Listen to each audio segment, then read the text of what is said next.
देखो कितने पार्टिसिपेंट्स आ गए। तो ठीक है, इतने। बिस्मिल्लाहिर्रहमानिर्रहीम।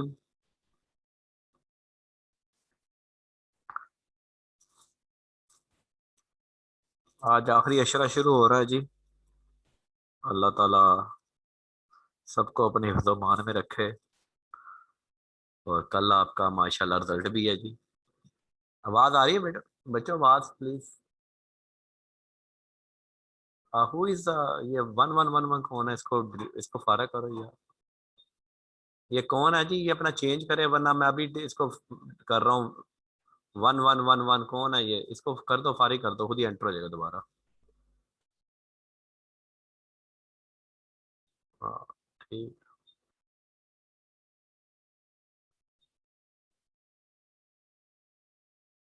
जी कुर्तलैन को अनम्यूट करो। हाँ जी कुर्तलैन आवाज आ रही है? वॉइस क्लियर है? सर बिल्कुल क्लियर है। ठीक है, थैंक यू। Thank you. ले जी, अब हम न्यूमेरिकल डिस्कस करना शुरू करते हैं। बहुत कम बच्चों ने न्यूमेरिकल का आंसर भेजा है जी। चलें, कल रिजल्ट आया तो इसलिए मैंने माफ किया जी।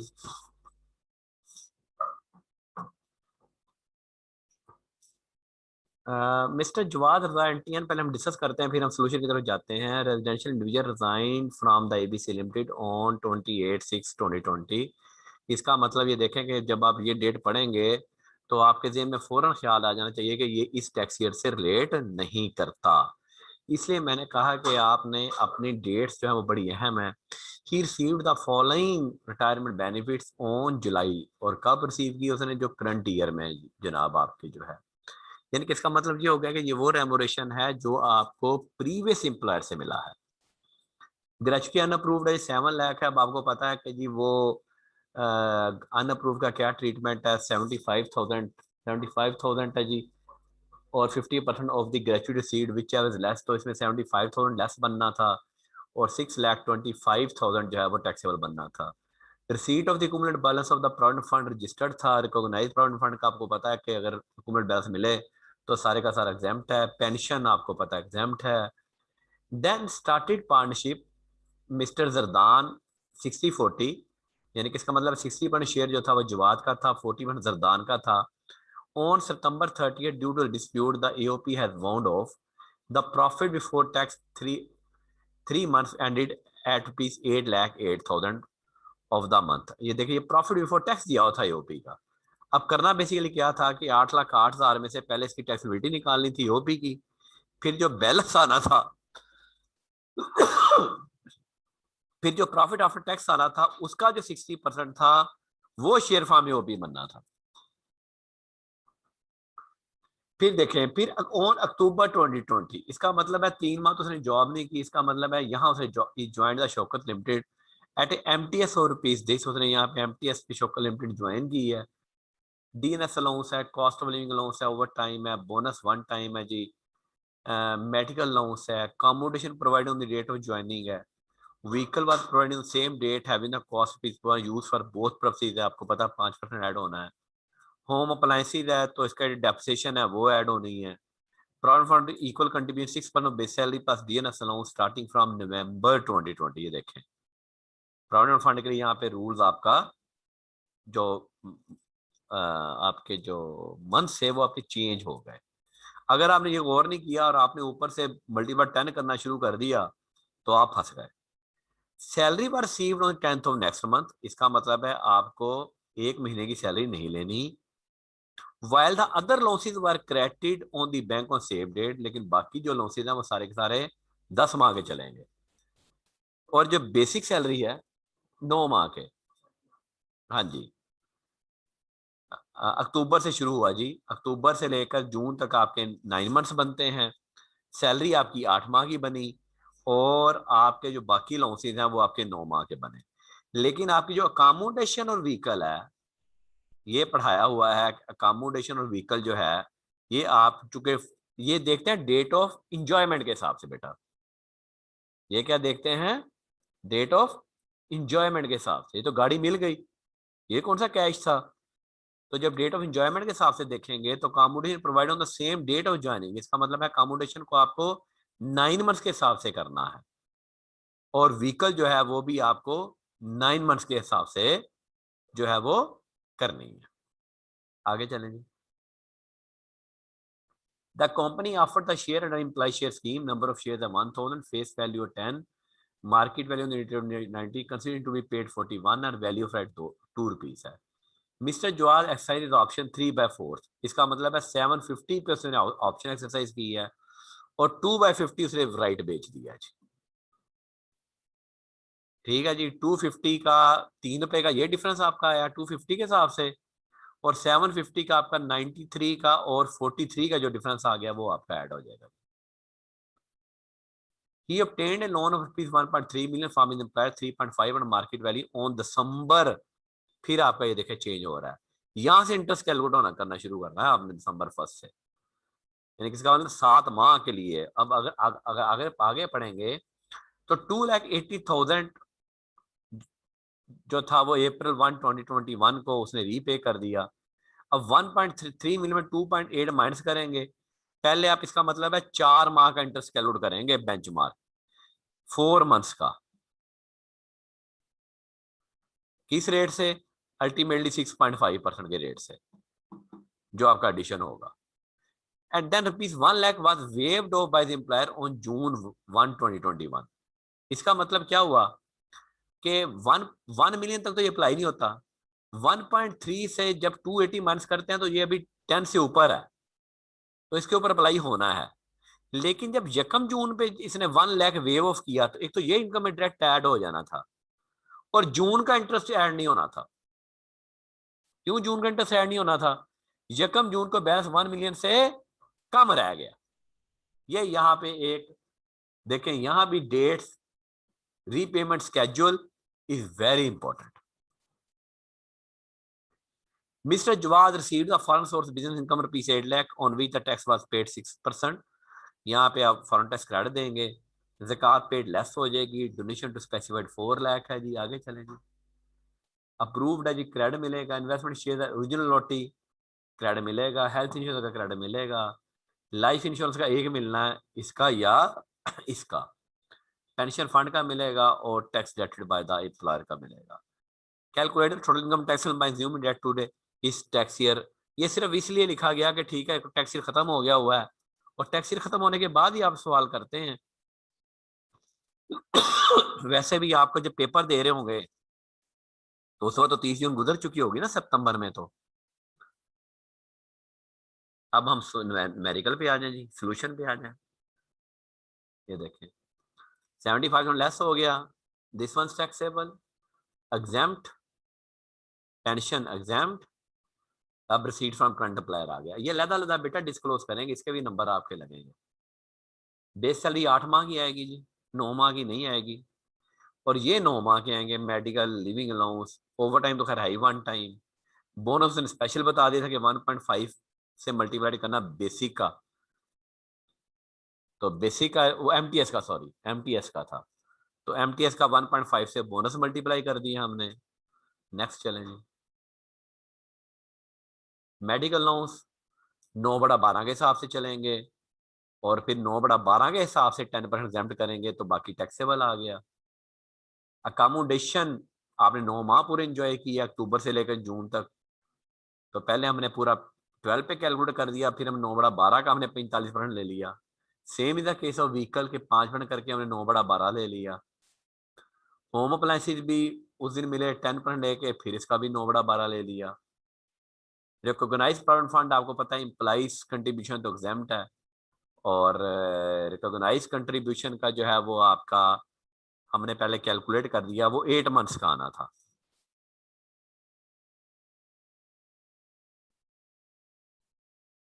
नवंबर से शुरू हुआ है, नवंबर से शुरू हुआ है तो वो 8 मंथ्स का आना था। वो पहले हमने 6% के हिसाब से 8% कैलकुलेट कर लिया, तो 10% 150% which ever is less, 150 less है तो बाकी टैक्सेबल आ गया। इम्प्लाई शेयर स्कीम 3/4 लेना था, ये मैंने 93 और 43 का डिफरेंस जो था ये आपका आ गया। टिक करते जाए अपना अगर आपने मेडिकल किया है तो जी। नेक्स्ट चलें। सेल ऑफ राइट है जी, सेल ऑफ राइट ज़ाहिर है 5 रुपये 3 रुपये का डिफरेंस था, वो ऐड हो गया। लोन फ्रॉम एम्प्लॉयर की आपने बकायदा कैलकुलेशन करनी है, पहले 13 लाख का पहले 4 महीने के लिए 4 मंथ्स के लिए, वो डिफरेंस आ गया। फिर आपका अप्रैल मई सिर्फ आपका 2 माह के लिए, क्योंकि आपका लोन कम हो गया, वो आपका आ गया। और फ्रॉम जून से आपकी प्रीमियम अप्लाई नहीं होनी क्योंकि 1 महीने से लेस आ गया। तो इन दोनों का जो डिफरेंस था डेट विल बी द, ये आपका टैक्सेबल आ गया। लोन वेव्ड ऑफ हुआ है 1 lakh, foreign source income 8 lakh, total income. यहां तो कोई सवाल तो बोले जी। Any question up to here? Any question up to here? गलती कहाँ कहाँ है? अरसलान सईद जी, अरसलान जी बेटा, अरसलान बोलो। अस्सलाम वालेकुम सर। वासलाम। सर ये जो एंड पे ईयर एंड है सर, ये इसका तो हमें स्पेशल ईयर टैक्स ईयर लग रहा था इससे सर, नहीं नहीं इसकी कंफ्यूजन नहीं हुई है। नहीं नहीं, कुछ भी नहीं है। तो ज्यूम किया था कि आज डेट 31 अगस्त समझ लें, तो साल खत्म हो गया। ये तो बस ऐसे ही दिया था। हम सर वैसे भी ईयर एंड के पुत्र टैक्स ईयरली कैलकुलेट होता है ना। जी सर, सर ये स्पेशल ईयर भी नहीं अगर नहीं नहीं एग्ज्यूम क्यों नहीं नहीं फिर हो नहीं नहीं सकता? नहीं नहीं नहीं, बिल्कुल भी स्पेशली रिज्यूम नहीं करना था। किसने कहा आपको स्पेशली रिज्यूम करना था? सर वो ईयर एंडेड फिर इस नहीं तरह नहीं, वो आप तो आपको कोई अकाउंटिंग में अगर आपको लिखा हो तो फिर ओ तो मेरा इस पुत्र, हिसाब से। आपको स्पेशली का सवाल आएगा ही नहीं। जी सर, सर जी वो तो ठीक है यार तो। मैंने बिल्कुल यकम जुलाई से लेकर 30 जून तक का डाटा दिया हुआ है आपको। 30 जून के बाद जी का सर। डाटा, 30 जून के बाद का डाटा कोई दिया हुआ है? नो सर, वो बस ईयर एंड की वजह से कंफ्यूजन हो रही नहीं थी, नहीं क्योंकि अगर नहीं अकाउंटिंग होती तो हम उस हिसाब से इसको करते हैं ना। नहीं नहीं तो नहीं इसका वो स्पेशल से जरा हो रहा नहीं था इसकी। नहीं नहीं नहीं। हाँ जी, किसी और का सवाल ठीक जी, है यहाँ सर। पे किसी और को कोई कंफ्यूजन जी? किसी और को कोई कंफ्यूजन जी सवाल में? एनीबॉडी रेज द हैंड जी।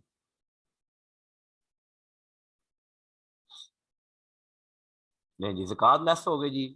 और कईयों ने कल, एक दो ने आंसर भेजा था, 17 मिलियन भी था, 14 भी था। बहरहाल आपकी, अच्छा कोई बताएगा मुझसे, शेयर करेगा जिन्होंने सवाल किया, गलती कहाँ पे थी जी? चलें बेटा, रेज योर हैंड जिन्होंने सवाल किया था और वो कहें बताएं मुझे गलती कहाँ पे थी। जी अली हसन, क्या आपने गलत किया? चलें। अस्सलाम वालेकुम सर जी। वासलाम जी बेटा। सर जी वही स्पेशल टैक्स ईयर ही समझ के वो ना हमने जहाँ 9 माह की होनी थी वहाँ 11 माह की कैलकुलेशन की है, बाकी सारा ठीक है। ये बाकी तभी लोन वगैरह वाला भी सही तो, कैलकुलेशन हुई है। तो तभी 17 मिलियन में ले गए थे, है ना? मैंने जी बताया जी भी था ऐसे ही है। फाइनेंस ज्यादा है। तब सर जी कर लिया था फिर दोबारा। हाँ दोबारा, हाय हाय क्या बात है। चलें, दोबारा कौन सा मैसेज करने हो तो जितने मर्जी कर लें हैं, सवाल दोबारा करने में औखा होता है बंदा। नहीं वो तो सर जी कर लेंगे, उसका कोई नहीं, मैंने कहा चलें सेंड कर दिया, बाद में चलें बच्चों ने कोई कहना सर ने कहा था। चलें कोई बात नहीं, कोई बात नहीं, गलती हो जाती है, हम क्लास है। तो सर, सर जी इसका मतलब है फिर हमने जब भी ट्रीटमेंट करना है तो अब नॉर्मल जुलाई टू टैक्सी, जून ही करना नॉर्मल, है। हाँ जी बेटा, नॉर्मल टैक्सी है, नॉर्मल टैक्सी। वो ठीक है। सिर्फ कंफ्यूज करने के लिए जब लाइन लिखी अब हुई थी सिर्फ। बस जहाँ कहीं वो स्पेशल ना कह दे कि जी स्पेशल टैक्सीर के साथ सवाल करें, वो स्पेशली कहेगा आपको। ठीक है। सिर्फ और हमें इसी वजह से धोखा आज हुआ तक कि वहां पे आज लिखा था आज आज आज तक स्पेशल टैक्सीर का सवाल नहीं आया। ठीक। ठीक है। चलें। शुक्रिया सर। Thank you. चलें जी, आगे चलते हैं जी, आगे चलें।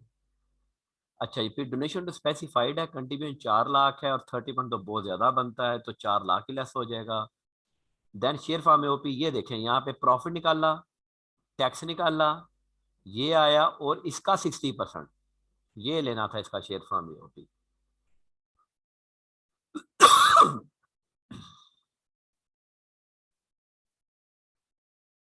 अब इसके ऊपर आप फ्लेक्सिबिलिटी कैलकुलेट करेंगे जी। यहाँ तक कोई सवाल तो बोलें जी।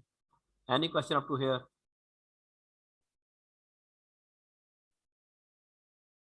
आगे चलते हैं जी। ये आपकी टैक्सिबिलिटी कैलकुलेट होगी जी 3.2 मिलियन। देन फिर हमने एओपी का टैक्स क्रेडिट दिया, देन हमने फॉरेन टैक्स क्रेडिट दिया, फिर हमने डोनेशन अप्रूव्ड का टैक्स क्रेडिट दिया। नेक्स्ट, फिर हमने इन्वेस्टमेंट शेयर्स और उसका देखा कि उसका टैक्स कौन सा बनता है, किसका बनता है जी, हायर किसका बनता है जी, इन्वेस्टमेंट शेयर्स का हायर बनता है। फिर हमने उसका टैक्स क्रेडिट दे दिया। देन हमने हेल्थ इंश्योरेंस का टैक्स क्रेडिट दे दिया एक्चुअल। ये बेटा ये आपको याद रखने बड़े ज़रूरी हैं, तो बूटी ने बना के ले जाना, वैसे याद कर लेना यार।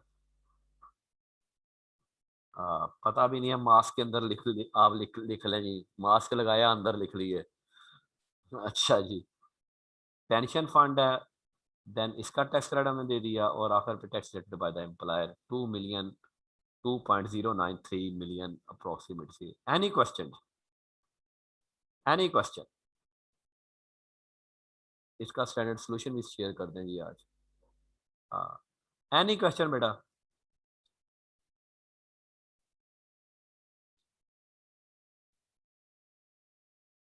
कोई सवाल बोल दो। कोई नहीं जी, रेहान शेख जी। जी रेहान। अस्सलाम वालेकुम सर। अस्सलाम। सर मैंने पूछना था, इन्वेस्टमेंट इन शेयर होती है लिस्टेड कंपनी में जब हमने करनी है हाँ जी, इन्वेस्टमेंट, हाँ हाँ सर जी, उसका लाजमी है कि सारा का सारा लिस्टेड कंपनी रहे? हाँ जी, लिस्टेड होगा ज़ाहिर है। नहीं, अगर ईयर एंड पे जाकर वो अनलिस्ट होगी तो उसका हम फिर टैक्स क्रेडिट ऐड करेंगे या नहीं? नहीं फिर अच्छा ठीक है, very good question, very good question. फिर वो ऐड नहीं करेंगे क्योंकि वो लिस्टेड रही नहीं। ठीक है सर। हाँ सर और अगर जब उसने इन्वेस्टमेंट की तब कंपनी जो है अनलिस्टेड थी, बाद में जाकर लिस्ट हो गई ईयर एंड पे जाके, फिर फिर नहीं उस केस में ऐड करेंगे? नहीं करेंगे, फिर भी नहीं ऐड करेंगे? फिर भी नहीं ऐड करेंगे, ठीक है सर, थैंक यू सर। क्योंकि जब आपको शेयर हुए ना तब तो वो लिस्टेड नहीं थे ना। जब यस आपने सर। शेयर लिए तब तो वो कॉमन लिस्टेड नहीं थी यस ना। सर। नहीं सर। नहीं था राइट, बस फिर ठीक है। बहुत यस सर, क्वेश्चन आर यानी कि गुड। सारा साल उसको। हाँ जी, बहुत question are very good question, ठीक, शाबाश। Thank you sir. हाँ thank you. Any other question जी, एनी अदर क्वेश्चन जी? ले जी, बस आज के लिए इतना ही। परसों इंशाल्लाह इनकम और property, wish you best of luck. अच्छा जी, रिजल्ट में जी प्लस माइनस हो सकता है जी। मैंने इसलिए आपको किया कि आप लोग बड़े डेयरिंग है कि आप लोगों ने पेपर दिए हैं बेटा, कोरोना के बावजूद आप लोगों ने पेपर दिए हैं। एक टेंशन होती है, जाहिर है, स्टडी कुछ कभी ऑनलाइन हुई कभी ऑफलाइन हुई, आप लोगों के लिए अकोमोडेट, इसलिए मैं समझता हूँ इवन किसी 3 पेपर दिए हैं तो 2/3 उसको मैं समझूंगा कि he is a success story. 3/3 is an extraordinary, 2/3 is an also a success story, 1/3 भी गुड। तो यार बहुत सारे लोगों का आपको आप देखें कि साल भी का प्रॉब्लम भी हुआ, कहीं स्टडी का प्रॉब्लम भी हुआ, बट यू आर द। फिर इसने हाथ खड़ा किया रेहान ने जी। जी रेहान। अस्सलाम वालेकुम sir. वासलाम।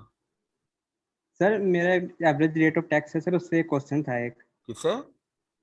Average rate of tax जो है हमारा एवरेज रेट ऑफ टैक्स, हाँ जी बोलो। सर, जब हमने इसमें टैक्स क्रेडिट में जब tax average rate of tax calculate किया है, फिर हाँ उसमें हमने टैक्स ऑन टैक्सेबल इनकम लिया है। हाँ सर जब सैलरी के चैप्टर में टर्मिनेशन ऑफ एम्प्लॉयमेंट में लेनी है, हाँ लास्ट 3 इयर्स की टैक्स लाइबिलिटी, सर वो हाँ। टैक्स क्रेडिट के बाद वाली लेनी है, टैक्स क्रेडिट से पहले वाली लेनी है? वो तो आपको निकाल के देगा बेटा। वो वो हमें निकाल के देगा? हाँ वो आपको कैलकुलेट करके देगा। ठीक है सर। सर हाँ अगर सैलरी रिसीव्ड इन एरियर्स का कंप्रीहेंसिव न्यूमेरिकल है सर, हाँ, तो फिर वो पिछले साल के रेट देगा या नहीं? नहीं देगा। या हम 2021 वाले रेट लगाएंगे? नहीं देगा, नहीं देगा, वो इस तरह पिछला टेस्ट नहीं करता। वो ठीक है सिर्फ सर। ये कह सकता है कि जी अज्यूम कर रहे हैं कि पिछले साल भी यही टैक्स रेट एप्लीकेबल थे। ठीक है सर। ठीक है, thank you sir. Thank you. चलें जी, तो इसलिए इंशाल्लाह ताला आई होप सो कि जी आपका रिजल्ट अच्छा आएगा। आप अल्लाह ताला आपको अपने हिफ्ज़ मान में रखे, अल्लाह ताला आपको कामयाब करे, अल्लाह ताला आपकी कल खुशियों में इजाफा करे। तो ये मेरी दुआ है दिल से। अल्लाह मियाँ जिसने मेहनत की है अल्लाह ताला उसको मेहनत का सिला दे, मेहनत का फल दे। और बाकी अंदाज़ा थोड़ा होता ही है पेपर दे के कि पुत्र पास हो जाना या फेल हो जाना। तो wish you best of luck जी, स्टे ब्लेस्ड, अल्लाह ताला आपका हामी और नासिर हो। अस्सलाम वालेकुम। परसों आपसे इंशाल्लाह ताला इनकम फ्रॉम प्रॉपर्टी के नोट शेयर हो जाएंगे, और इनकम फ्रॉम प्रॉपर्टी जो है वो हम परसों डिस्कस करना स्टार्ट कर देंगे। अल्लाह हाफिज।